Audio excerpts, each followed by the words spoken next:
We so appreciate your commentary on this. Our experience was exactly the same as yours, where a bunch of the aluminum radiators on the market, TIG welded, whatever the marketing was, they just could not hang with the pressures associated with a vibration and off-roading and all this kind of stuff on level B roads, mudding, et cetera, et cetera, et cetera. So we actually vetted a significant number of radiators, trying to find ones that we wouldn't have the problem with, looking at other folks' responses and reactions and reviews and whatnot, and trying some out ourselves actually, to go ahead and find one that would not have the problem that you're mentioning, where the aluminum ones just can't hang. They crack and you're stuck epoxying them, replacing them, throwing your hard-earned money away, all that kind of stuff.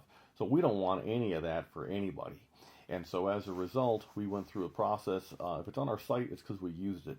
If it's recommended by us, it's because we have reason to have it recommended across our, I don't even know how many thousands, tens of thousands of customers. So this is not just rhetoric. I own six liters myself. I'm running, aluminum radiators in them, and they are working out phenomenally well, regardless of the washboard roads or the mudding or level B or whatever else that we seem to put to it. And our customers' responses have been the same. In fact, this radiator that's behind me in the background here, this has been proven to be our favorite. The stock is 1.24 inch core. This is 1.77. Somebody rightfully commented that the 1.24 inch core is adequate heat rejection, VT rejection for most everybody, and they're 100% right about that. But here's one that's got, half again-ish more thickness, and therefore half again-ish more heat rejection than the OEM, which can only be a good thing. And it stands up.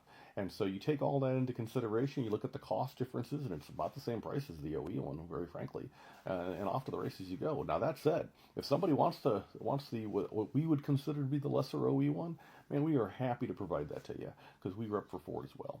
But if you want to take the opportunity to have an upgrade, then you can go ahead and do that, and give this one a shot, and see if your opinions don't change. So just because one entity makes a bad product or two entities make a bad product absolutely does not mean that all entities make a bad product. You couple this radiator with those Mishimoto silicone hoses, the upper and the lower, and the Mishimoto 1 inch diameter ish hose that's in the DS bottle with the aluminum Y on it, and man, you are cooking with gas. Hook that up with a Mishimoto's 200-degree thermostat, and you've done everything you can do to go ahead and just have a worry-free existence. I suppose you could also add a metal impeller water pump. We would like the one from Diesel's site that's also on our site as well. So hope this helps somebody. It's just food for thought, food for consideration, and just know that we're all in this together. FICMRepair.com. Thanks. The goal is never to sell you stuff, just to tell you stuff.